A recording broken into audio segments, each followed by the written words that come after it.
Rentrons aujourd'hui dans le cœur de la cellule. Elle va être composée de plusieurs éléments, mais il existe, comme vous le savez, deux types de cellules, les prokaryotes et les eucaryotes. Les prokaryotes étant les plus simples à expliquer, je vais commencer par celle-ci. Voici la cellule prokaryote. Alors la cellule prokaryote, son nom signifie pro avant et karyos noyau, n'est pas composée d'un noyau. Elle est simplement composée, comme vous pouvez le voir, d'une membrane plasmique dans laquelle baigne un cytoplasme et dans lequel est également un filament d'ARN enroulé sur lui-même. Voici la composition de la cellule prokaryote. Nous allons ensuite voir, en simplifié, la cellule eucaryote. La cellule eucaryote qui, elle, est composée d'un noyau, d'une membrane plasmique et d'autres éléments que je vais vous exposer ici. Par exemple, dans un premier lieu, nous allons voir cette fameuse membrane plasmique ici, qui est composée d'une bicouche lipidique et qui va protéger et délimiter le cytoplasme dans lequel baignent les organites. Cette membrane va servir aux échanges intermembranaires, extérieurs et intérieurs. Donc ça, c'est la membrane plasmique. Ensuite, il va y avoir ce fameux cytoplasme. C'est une solution aqueuse composée de 80% d'eau. Cette solution dans laquelle vont baigner les organites qui participent à tous les processus cellulaires que nous allons voir dans une troisième vidéo. Ce cytoplasme va être là également pour protéger le noyau, et quand nous avons le cytoplasme plus le noyau, nous avons le protoplasme, et le cytoplasme va être la région entre le noyau et la membrane. Voilà. Nous allons voir maintenant le cytosquelette qui est un réseau de microtubules qui va délimiter la forme et l'emplacement des organites tout simplement dans la cellule, dans le cytoplasme plus précisément. Ensuite, on a le matériel génétique qui est principalement contenu dans le noyau et qui est composé d'ADN et d'ARN et qui va participer à la réplication et à la reproduction cellulaire. Je vous expliquerai comment également dans la troisième vidéo.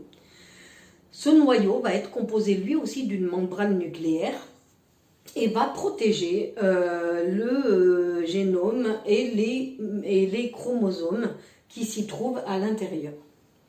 Il faut savoir que l'ADN qui est composé dans ce noyau, on en trouve également dans les mitochondries qu'on verra plus tard. Il y a également dans cette cellule les ribosomes. Les ribosomes sont comme des petites boules, on va dire, qui sont posées sur le réticulum endoplasmique rugueux, que nous verrons plus tard dans la vidéo, et qui sont formés d'ARN et de protéines.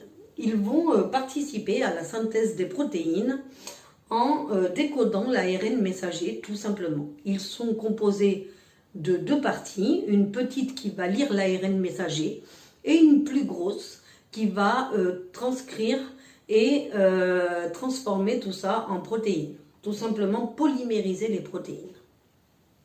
Nous allons ensuite voir le réticulum endoplasmique dont je vous parlais. Il en existe deux sortes.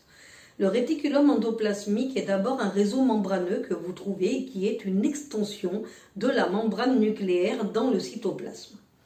Ce réticulum, comme vous le voyez là, il est soit lisse, sans ribosome à sa surface, et dans ce cas-là, il va seulement synthétiser des lipides, soit rugueux avec les ribosomes à sa surface, et il va être là pour synthétiser les protéines en général.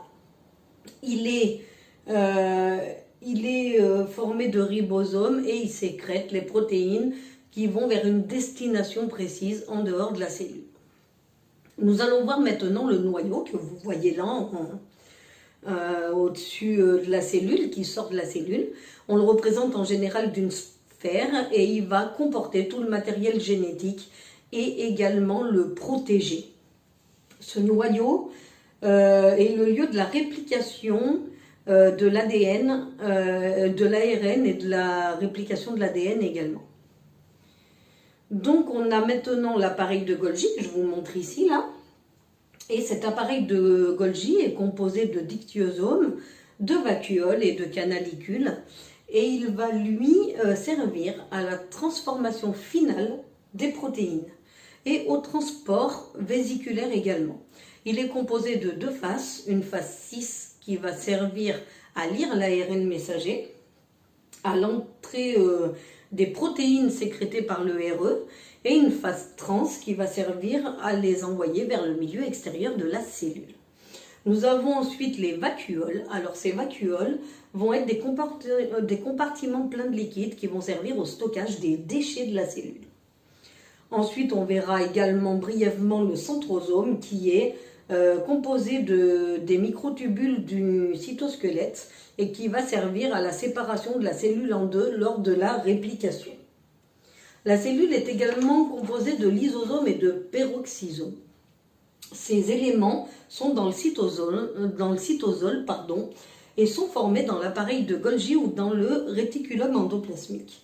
Ils servent à la dégradation des éléments endommagés de la cellule, car ils sont composés d'hydrolases. Les hydrolases sont des enzymes digestives, tout simplement.